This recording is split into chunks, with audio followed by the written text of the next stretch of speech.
আসসালামু আলাইকুম viewers. So আমরা আজকে যেটা দেখব যে ক্লিকস গেম কিভাবে ওপেন করতে হয়। সো শুরুতে এই রেফারের লিঙ্কটাতে ক্লিক করবেন। সো এটা আমাদের C7 গ্রুপের রেফার লিঙ্ক। দেন আপনি এই জায়গাতে আপনার একটা ইমেল দিবেন, আপনার যে ইমেল অ্যাকাউন্ট আছে সেই একটা ইমেল আপনি এখানে দিয়ে দিবেন। ওকে, জাস্ট অ্যাজ লাইক।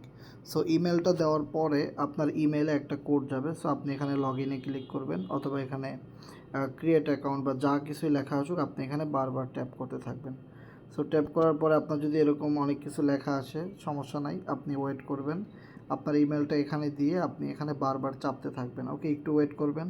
সো যখন আপনার এখানে লেখা আসবে যে আপনার ইমেলে কোড চলে গেছে, তো আপনি ইমেলে চলে যাবেন। ইমেলের ওখান থেকে আপনার কোডটা নিয়ে এসে আপনি এখানে কোডটা পেস্ট করে দিবেন। পেস্ট করে আপনি এখানে লগ ইনে ক্লিক করবেন, দেন আপনার অ্যাকাউন্টটা চালু হয়ে যাবে। ওকে, সো এভাবে সবাই ট্রাই করেন, আর অবশ্যই আমাদের রেফারেল লিঙ্ক থেকে অ্যাকাউন্ট করবেন, এবং যে কোনো সমস্যা হয় আমাদের কাছে জানাই দিবেন হোয়াটসঅ্যাপে, ফেসবুক মেসেঞ্জারে, টেলিগ্রামে। সো নেক্সট কোনো আপডেট আসলে অবশ্যই আমরা জানাই দিব, এবং নেক্সট ভিডিওতে আমরা দেখিয়ে দেবো কীভাবে আপনারা ক্লিকস গেম খেলবেন এবং পয়েন্টগুলো কালেক্ট করবেন এবং কীভাবে ফ্রিতে FRGX টোকেন ইনকাম করবেন। ওকে, তো সবাই ভালো থাকেন, দেখা হবে নেক্সট ভিডিওতে। আল্লাহ হাফেজ।